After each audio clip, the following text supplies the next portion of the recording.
Whenever I'm having those feelings, I find a lot of solace in looking at every project you do as an ensemble piece.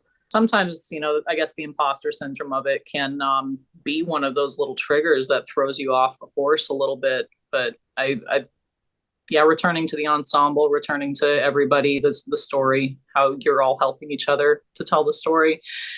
Definitely have those moments. Am I worthy of doing this? Like you said, Aisha. But yeah, it's people I think inherently root for each other when we're doing a scene. We're rooting for our scene partners, and yeah, returning to that ensemble feel of things helps me out of that.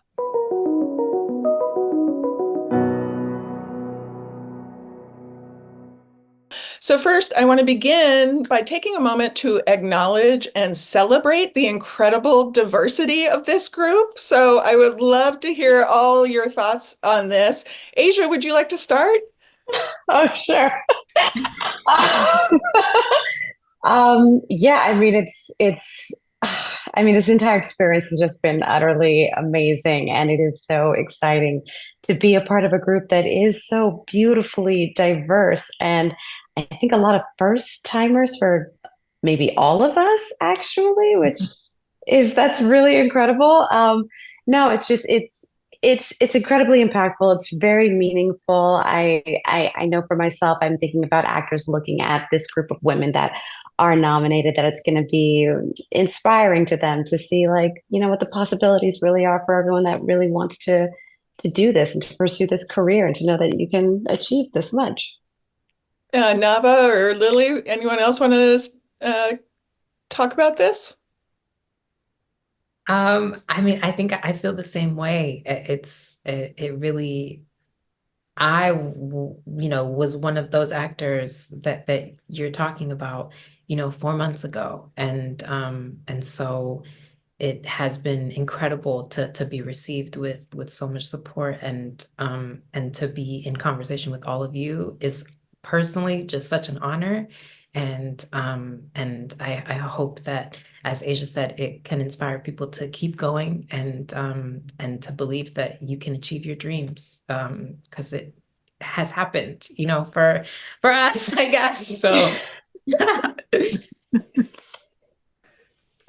So I want to talk a little bit about preparation. The audience for this interview will be fellow actors, and I'm sure they could learn a lot from your experiences. So first, Lily and Diane, both Under the Bridge and Capote versus the Swans are based on true stories. And so I'm wondering, when you're working on a piece that is about real people, how does that inform the way you prepare as an actor? Lily, would you like to go first? Sure. My character in the series was maybe conveniently, maybe not, the only fictional character created for the series. So that was an interesting way of being, I think, not an objective perspective of the whole situation, but like maybe an in for the audience in a different way, and just a little bit more room to create a character from it. Knowing that the conversation my character would be having, the arc that she had with her relationship with law enforcement, her own backstory, which isn't revealed until later.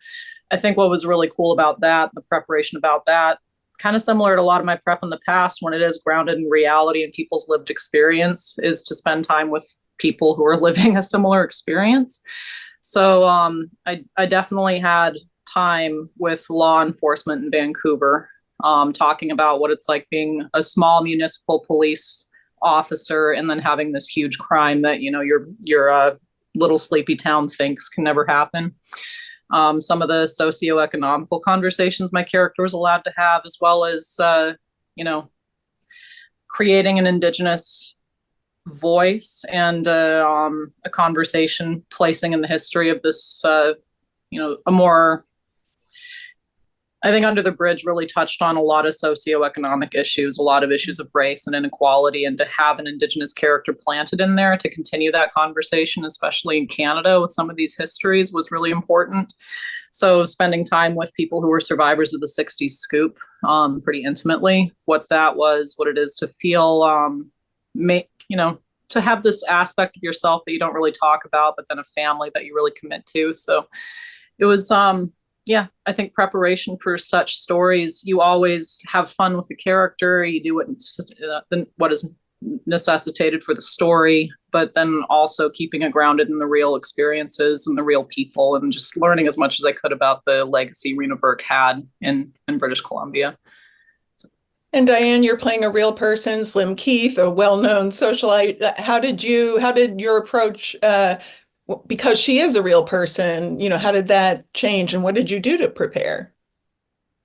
Well, I sometimes, when playing real people, I feel like you can have a positive haunting, like a good haunting.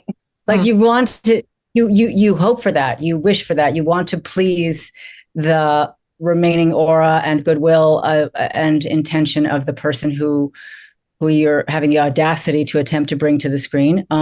She was certainly well versed in Hollywood and a smarter woman than I. Just knew a whole lot, and I think that's why Capote wanted to befriend her and claim her as one of his butterflies. For me, it was great to have the cheat of the fact that she wrote her autobiography, which I've said in interviews. But the truth is that I got to learn about a lot of her core wounds, which to me is the motivating fact. I mean, isn't that the trope, the cliche that we all love? I do anyway. What's your motivation? I mean, I look at people on a daily basis in coffee shops and I want to know what their motivation is. So when I learned about her history that certainly never made it into the show, but it informed her steel will that was really impressive to me, because she was forced to choose between her parents by her father, and she refused to do that, and it essentially chose her mother. And that was a very complicated situation, but it was interesting to me because it gave her a core truth that, it triggered her. She knew how to handle what Truman was attempting to do. Just an emotional kind of blackmail situation, feeling abused or what have you with your trust. And so that emotional history was in her book, and it was lovely to try to infuse that honesty in the words that were written. So. And Asia and Dakota, both your characters, Harriet and Marge, are based on literary characters. And I'm interested, as actors, do you feel that it's imperative to read the source material when you're prepping for a role that's based on a book, or does it depend on the part? Like, I'm just interested in your thought process with something like this. Dakota, do you want to start? Sure. I think it depends. I think most of the time I feel, my biggest ties are to the script, because I think that's really what you're, ultimately bringing to life. So I think I try and keep my focus there. With Ripley and these particular scripts written by Steve Zalian, it didn't feel like I needed to revisit much outside of that, because of how brilliant his adaptation of the novel is. And I really just kept my attention there and kept my focus there. The way that he, adapted the scripts and wrote the scripts, they're all from Tom's point of view. So all of the characters are introduced even in the script through Tom's eyes. So I think the real work for me was all the other the Marge's reality, like creating Marge's reality, which I sort of had to do with with Steve. But yeah, for me, the scripts were so detailed and nearly perfect that I kept my focus there, and we had all 8 of them right at the beginning, and this was filmed like a really long movie. So yeah, that was all very helpful, and I didn't feel on this particular one that I needed to visit anything outside of that. But I think it depends, I guess, is the short answer. And Asia, what about you? Well, I did love reading. I loved reading Lessons in Chemistry, the book. It was a great read. But my character was a huge departure from the character in the book. So, well, I mean, I say that, but the heart of her in the book is the same with the way that my character was portrayed in the series. Yeah, so they did a really great job of maintaining what that relationship was supposed to mean. So I was able to still take that from the book, like the impact that my character was meant to have in the role of the story as a whole remained the same. But yeah, there was a lot of invention with us, but it was great invention because we expanded the world in a really beautiful way, and I'm really grateful for that departure. So Nava and Jessica, you have a very intense scene in episode 3 where Martha, Jessica's character, attacks Terry. And I'd love to hear a little bit about the emotional preparation and like teamwork that goes into creating an environment where both performers feel safe and supported when doing a scene that intense and that sort of scary. Jessica, would you like to start? Yeah, hi. Well, luckily for Nara and I, we had scheduled in a rehearsal with a stunt coordinator for that day because I think it would have been quite intense to have met on the same day, then got down to it, as they say. So yeah, thank goodness we had this Saturday where we got to know each other during that quite intimate and precise, stunt rehearsal. We needed to make sure, obviously, Nava felt safe and the whole environment felt like it was handled with carefully. So thank goodness we had for that, because as you guys know, sometimes you can't have that in the schedule. And Richard was supposed to be there, but he's in every scene, obviously. So a lot of our work with him was done on the day too. But I think what happened was almost like a kind of magic in a sense, is that the crew all felt it. Nava and I felt it too, and because it was such an intense scene, I think hopefully that practice day kind of led us into it in a way that it meant that we felt safe and everything felt the way it should for scenes like that, as much as it can. But as you know, the body doesn't really know that you're pretending sometimes. So I think after the aftermath of it is always quite intense. But hopefully, yeah, not too bad. What did you feel like, Nava? Jess and I luckily have been able to be on this press tour and kind of reflecting on that experience a lot. And I think I keep coming back to the way that we were able to establish trust and consent by meeting each other. Like I met Jess and I got to spend that day with Jess and communicate on that level. And we got the technical down and we figured out the choreography and all of that and all the techniques of like how to do a stunt like that. So that on the day, I think for Terry, it's kind of like she gets smashed into the unknown all of a sudden. And so it was like I had to allow myself to get lost. And so I just had the trust, with Richard and Jess and the stunt coordinator, to where it kind of then works like that. Terry doesn't know Martha and Terry doesn't really know Donnie that well either. And so I had to really feel, kind of like a child, a scared child. And so it's almost like, and there's something about Terry also being on the ground and then everyone is like standing or above her, that it kind of felt like I was like looking up at the grown-ups. I don't know. That's what's coming to mind right now.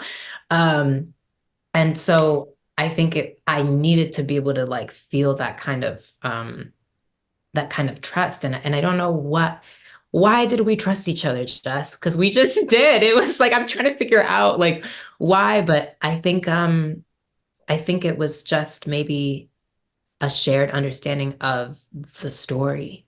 I think I could feel that I could feel that from that very first day. That we just knew what it was and what it needed, and so I think it allowed us to just go. Yeah. Kaylee, I read that you journaled as your character, Navarro, and you also decided that she was a Scorpio, which I love. How does creating or expanding the backstory of a character help you as a performer?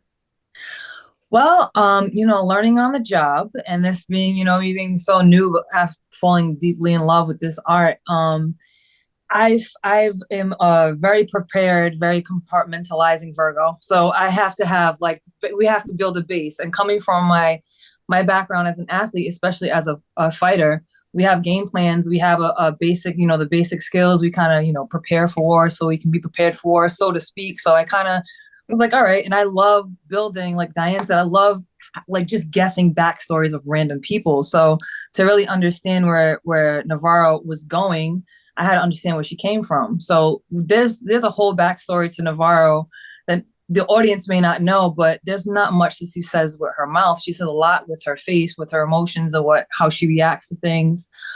So kind of just journaling her backstory and just really pinpointing these specifics, like, okay, she had an 8th birthday. What did she do on her 8th birthday? Was it a good experience, bad experience? It just added to the tone of who Navarro is. And it wasn't that I created Navarro. Issa did a really, really amazing job in creating both Danvers and Navarro.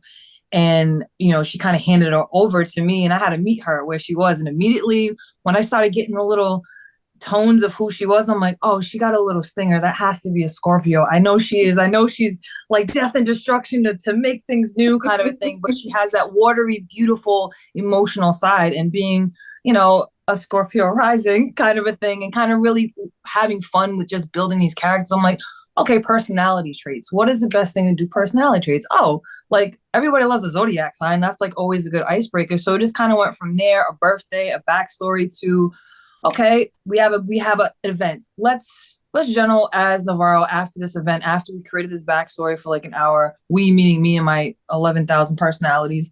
Like, all right, we created this, so let's journal at it. What would that experience feel like?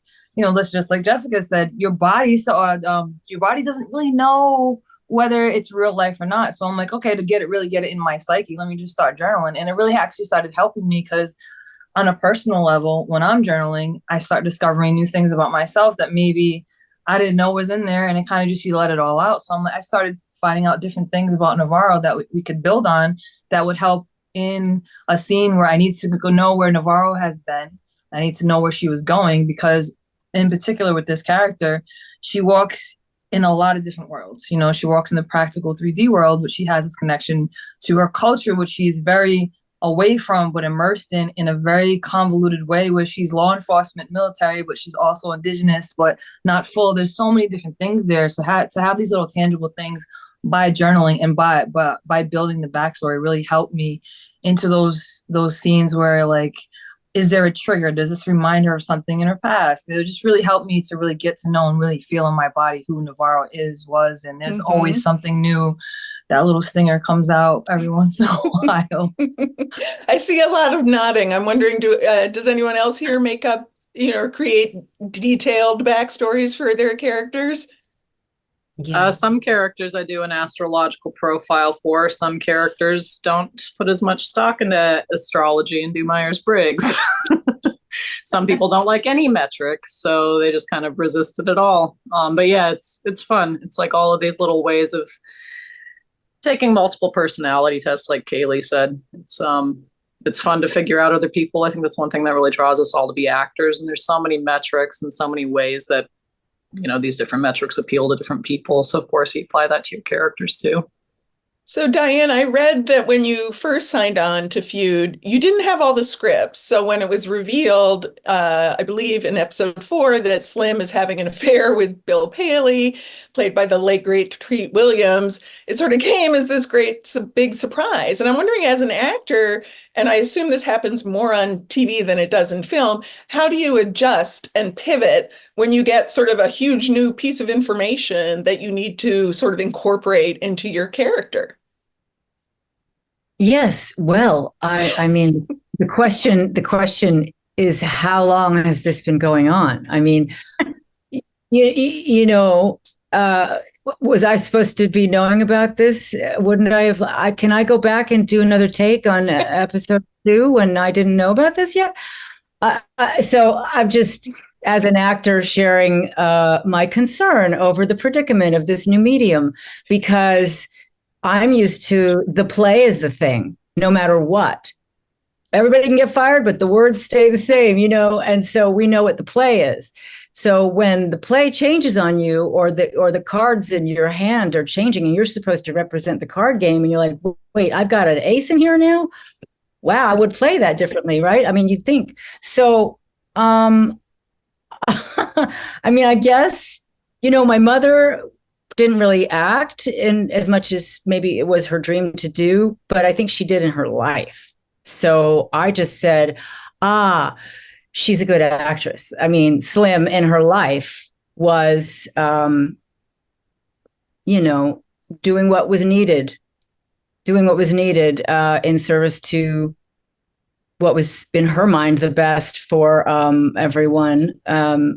You know, at one point she was feeling sorry for herself with the task of being friends with everyone in the way in which that manifests with different individual people. And you know, we make excuses, and there's Venn diagrams of things getting messy, and that's very human nature, I find. So, you know, sometimes you have to justify choices that are made that you yourself don't get to make because you're not the writer. But, you know, Cinderella has to get her foot in that shoe, doesn't she? So, you know, I mean, whether it's Slim or Diane, I don't know what to say. I hope that's an answer, maybe not the answer. But. I feel like a lot of people are feeling your answer here. I see a lot of nodding as well. People get it. Yeah, it happens. But I'm so envious, Dakota, that you got all your scripts. I just have to say. I saw your face when she said that. It's a luxury in this medium, I know, but I took it and ran away with all 8 of them. So, Asia, in one interview, you talked about when you were presented with the role of Harriet, you had these sort of nagging thoughts of like, why me? Am I good enough? And I'm sure everyone here and all the SAG members watching have struggled with that kind of self-doubt. And so I'm just wondering, what strategies have you come up with to deal with it? How do you confront it? Yes, that is the emotional labor of being an artist, I believe, trying to convince yourself that you're worthy enough of doing the work that we get the opportunity to do sometimes. It's an ongoing battle for me. I kind of feel this way with every job. Like, will I be able to do this? And sometimes I have these really beautiful moments of walking into a space, and this overwhelming feeling comes over me of like, no, I shouldn't be here. This isn't right. They've made a mistake, and it's only a matter of time before they figure that out. And this is going to be so embarrassing when they say, we're so sorry, but you need to leave now. And, you know, once that critic finally leaves my head, I'm able to be reminded in the doing of the work, I do know what I'm doing. I do know how to do this. I understand how to look at the person I'm talking to and connect with them, and not in a creepy way, and you know, learn the lines and make sense of what this story is and how I'm supposed to be. But there's this book that I love, this author that I love, Elizabeth Gilbert. She wrote, oh my God, and now I can't she wrote a creative manifesto, and in it she just basically talks about I think it's big magic. Thank God, it's called Big Magic, and she basically talks about that there is something innately in us as human beings where we want to make things more beautiful. We want to add our artistic touch to things. It is just something that makes it us innately human, and art truly ours, the desire to make it special in some way. And I go back to this book often because when I'm in these moments, in these spaces of feeling like I'm not worthy of being here, it kind of grounds me in just the knowledge that it might not be the most beautiful thing anyone has ever seen or the most impactful thing anyone ever seen, but it is my imprint. It is my piece of art. It is my way of making it more beautiful, and that matters. I love that. Does anyone else have any thoughts on just quieting that inner critic? Come on, ladies, we can do it. All our inner critics are just silent. Yeah. Exactly. They're like, don't say anything, don't say anything. Case in point. Yeah. Nobody wants to say anything. Oh, God. I guess whenever I'm having those feelings, I find a lot of solace in looking at every project you do as an ensemble piece. So when you start feeling like you're getting in the weeds, it's like you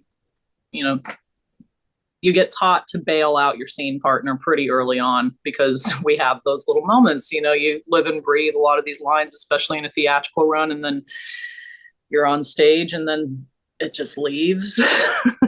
And I feel like that kind of sense, sometimes, I guess the imposter syndrome of it can be one of those little triggers that throws you off the horse a little bit. But returning to the ensemble, returning to everybody, the story, how you're all helping each other to tell the story.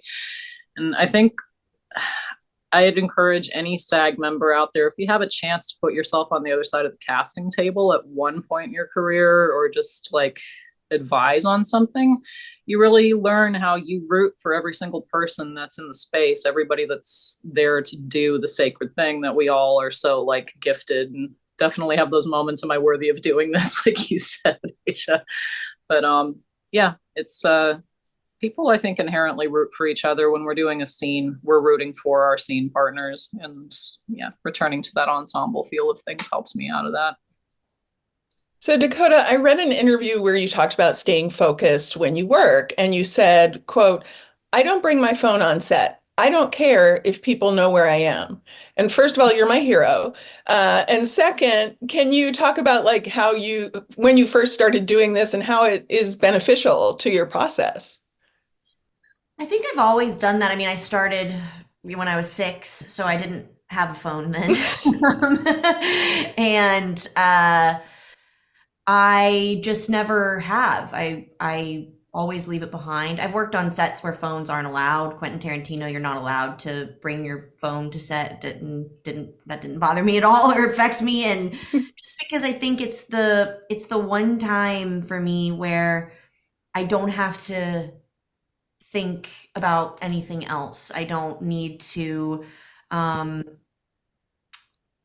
think about my, I'm listen, it's also, I don't have, small children or, anything like that, I don't have those sort of types of things. So this could shift in a different time in my life. But for right now, it's a time where I can just totally focus on what I'm there to do, and focus on the friendships and the relationships that are built with your fellow castmates and the crew, and the camaraderie of that, and kind of escape my life a little bit and totally focus. It's like, I think the quote that you're talking about, I think the next thing that I say is like, the most important people in my life know where I am and what I'm doing and how to get a hold of me. And so aside from that, it doesn't really matter, like, and it's just, I think it's also, for me, it's like just a respect thing, that I just want to be focused on what I'm doing and give my full energy to the experience.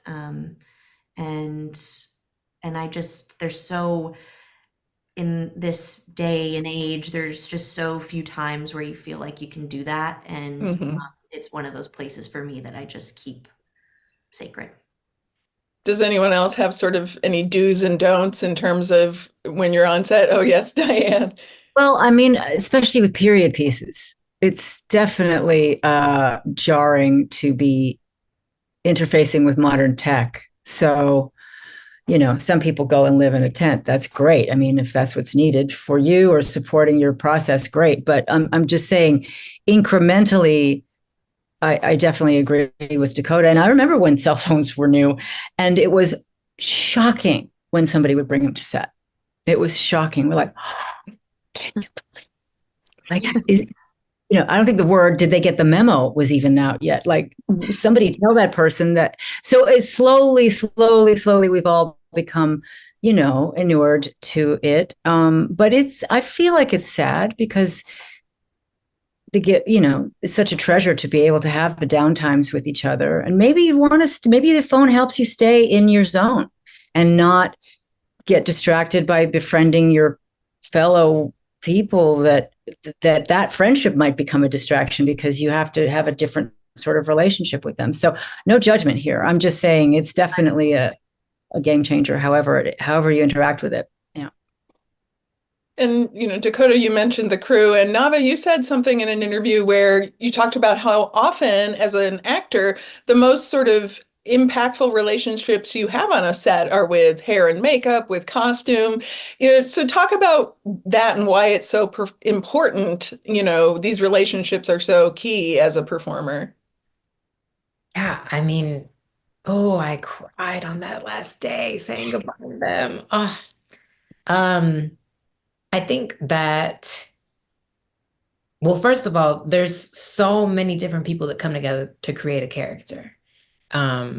I think it starts with the writer and the director, starts shaping the character, the actor, obviously, hair and makeup, costume, the intimacy coordinator, the stunt coordinator, like all of that really does shape the character in every single way that you end up seeing on screen. So, I honor that labor. I honor that talent and the craft that everybody has to offer.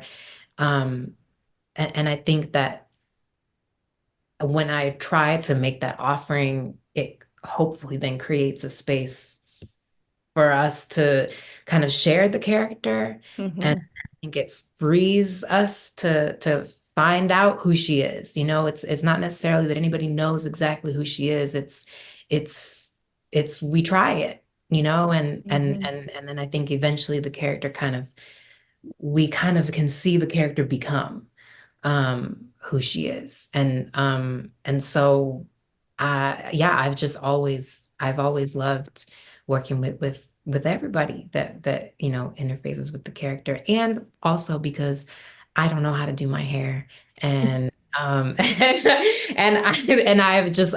love seeing people who are really good at what they do. So it's just a good time.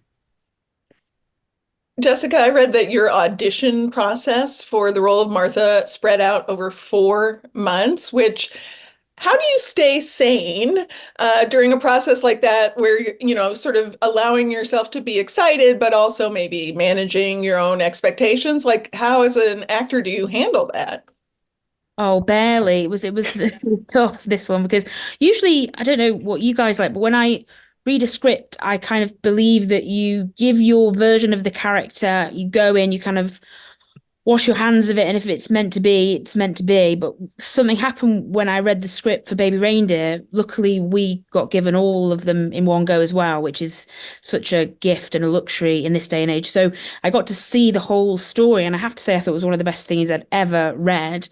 But I also just really connected to the character straight away, and I just had it in the back of my head. If this got in the hands of somebody that maybe viewed her as a villain or wanted to play her as bad, it would ruin the kind of nuance of Richard's writing and how complicated she is as a person. So I just went in again and again. I'd heard, like, how you hear all these things, because loads of friends of mine went up for the part 2, so they'd heard one thing, and the age of the character, their age range between Richard and I is a bit smaller than what they wanted. And so I got a friend of mine to kind of put a wig on me, which I would never usually do. So I went a bit nuts, actually. I'm just like, how about this? With this big wig. When he tells the story, he says that he thought I got it from a joke shop, but it's actually a really good friend of mine who's like an Oscar-winning makeup designer. So I'm like, no, it's like a professional. the professional wig Richard, actually. Yeah, so over the space of 4 months, I think I ended up going in about four or five times. Yeah. And then I've heard since that from my first audition, Richard and Veronica, our main director for Block One, they were like, "Oh well, she's great," but you wish you knew that at the time. That could have given me a bit of a heads up, guys. But no, I think it was rightly so. Obviously, it needed to go through a lot of people, and everyone needed to be sure that our chemistry was right. And then, of course, you get the thing when I got the call to say I got the part, then you get the nerves of like, oh no, and I've got to do it. Especially when you fought for it. So icky. You're like, oh no. So day one being like, hello. Yeah. Yeah. So it was the most I've ever waited. It was a long process for the longest 4 months, I think. And I think it was something like 4 months to the day I'd got the first email through that they called and said. So yeah, it was nuts. And it's interesting hearing everyone else's perspective now when we're doing all these chats of what Richard was going through during that time and all of that. But yeah, it was a long old wait. Lily, I read that, when you first got offered the role of Cam, you had some questions for the producers, about your character, and you also had some concerns. You wanted to make sure that the story really centered the victim, Rena Verk. And I'm wondering, what advice you and your other actors here would have for less established performers, if they are offered a role or get a role and they have questions or concerns, but maybe they don't feel empowered to raise them. Like, what kind of advice would you give them in that situation?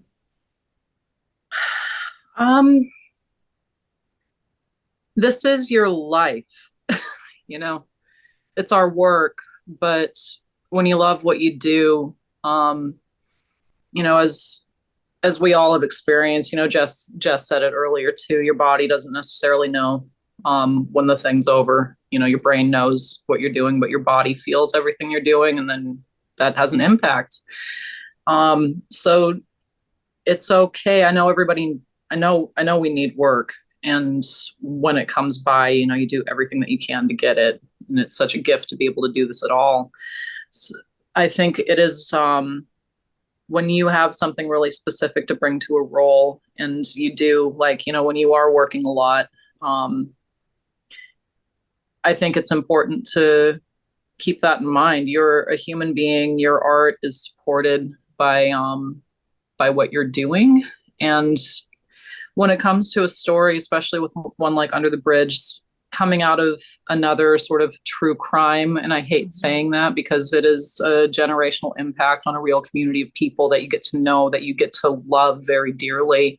So it's almost insulting to think about things in terms of genre or story or intrigue or whatever for their points. So I was very hesitant to jump back into something that could be seen that way, but knowing that the project itself was a bit of an indictment of that, an indictment of the true crime machine, which is we're all very drawn to, but like within these real world events, it's really important to find the larger conversations that can be had, because I feel like it might just be a character trait of my own that art and activism and the impact that our art has in the world, it's this ripple effect. We create worlds as we want to see them, or we reflect worlds that are really there to have conversations we need to be having in a way that we can't in any other form than exploring it as story, finding allegory in it, whether it's fictional or real. It's and when it's real,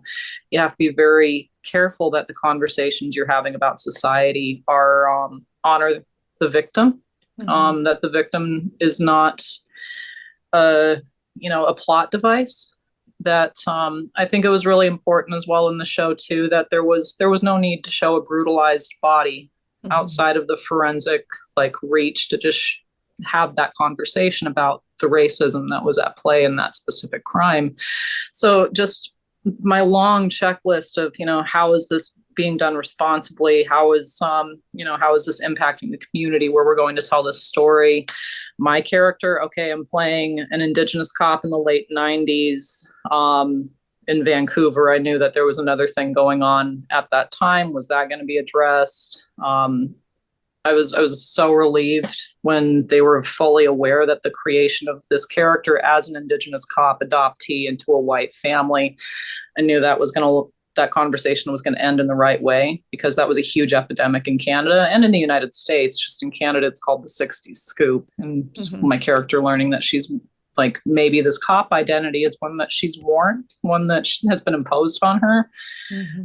So all of these conversations, and in taking this role, I just wanted to make sure it wasn't,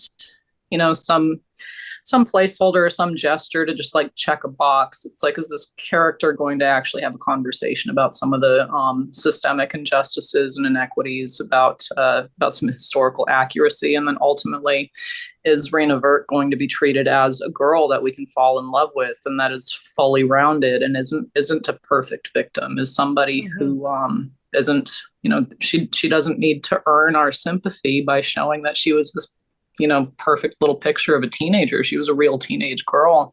Yeah.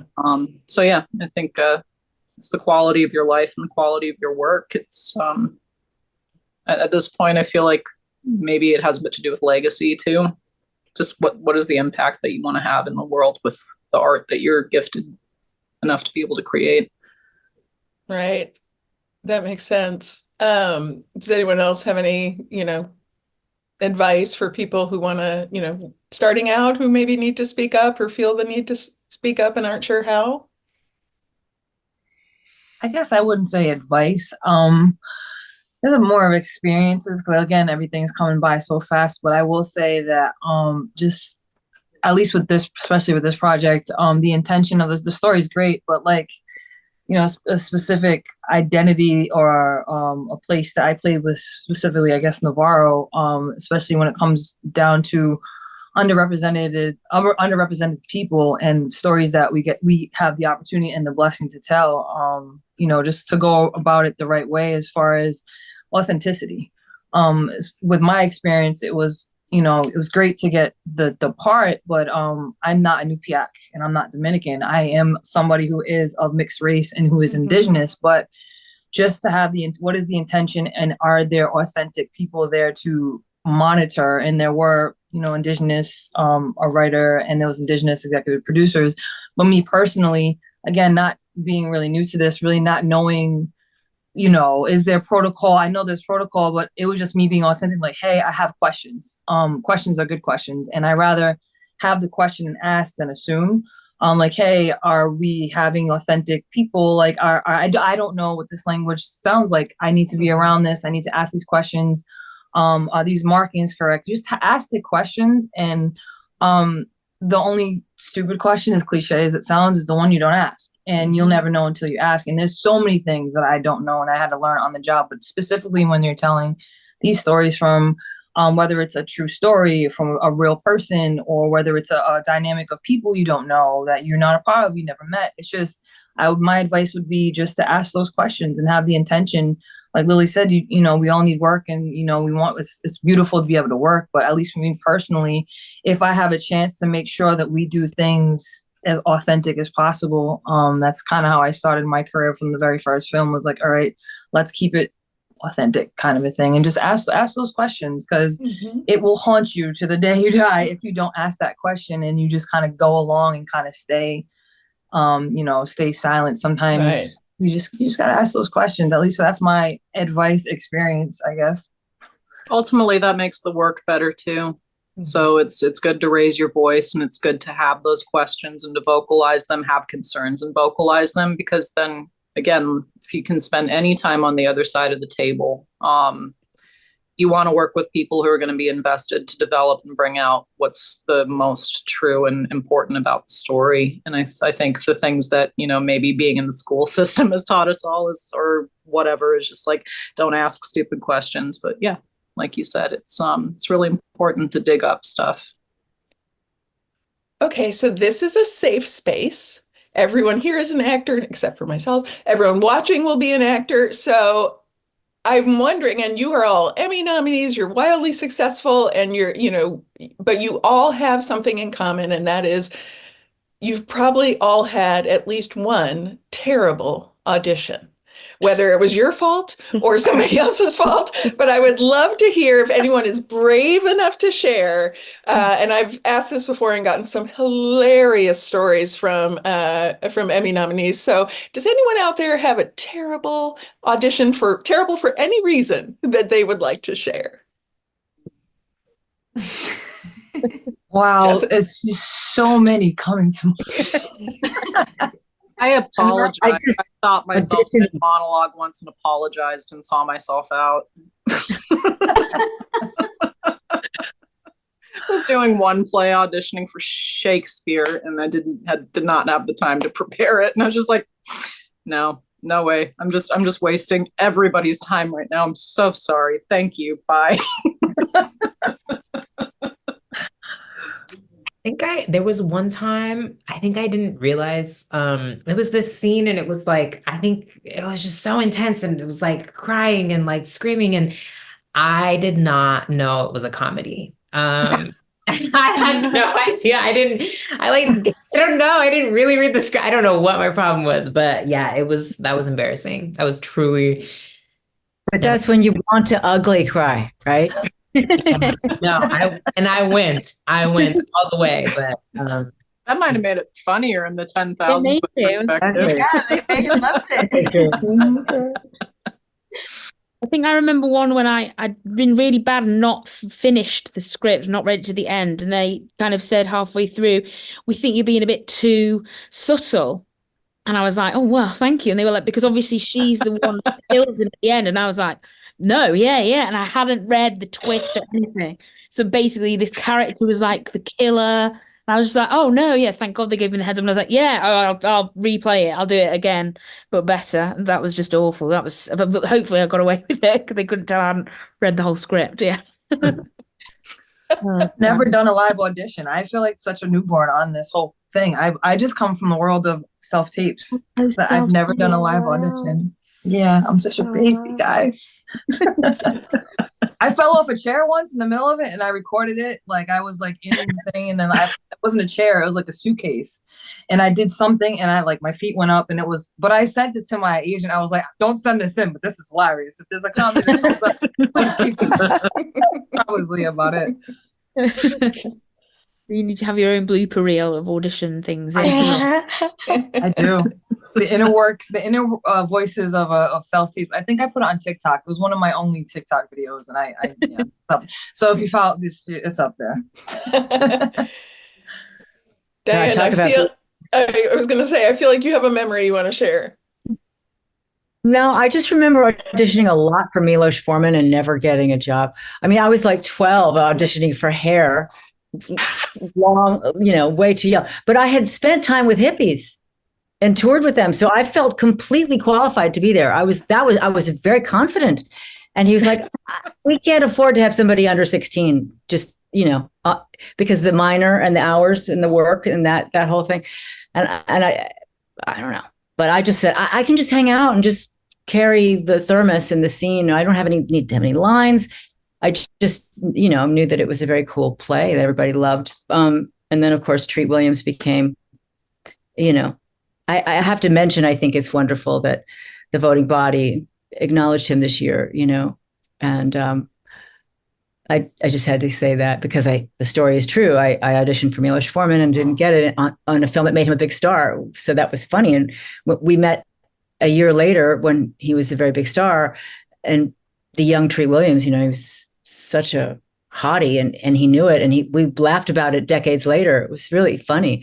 And there I was, like 14, and just completely uncomfortable and in awe. So yeah, it's funny. Life is funny.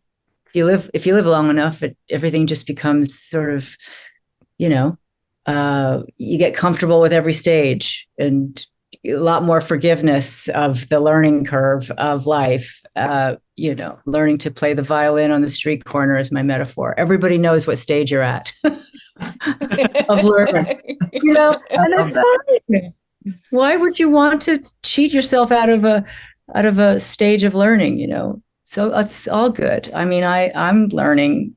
I wouldn't know how to do a self-tape, but all my memories are of being in the hallways with other actors and And I remember a dear friend of mine, Rosanna Arquette, and I remember she walked out from the audition of Executioner song, and I said, "Oh, she just got the part." I just the way she walked by, just the way she walked out of the room, I could feel it, and that's something about that. But with self-tapes, you can decide which ones you like and get another go. I might be there all damn day trying to get one I like. So that would be a different kind of crazy making. Yeah. Anyway. Well, we are at our time, but I just wanted to say thank you so much to all of you for such a wonderful and thoughtful conversation, and congratulations to all of you on your nominations.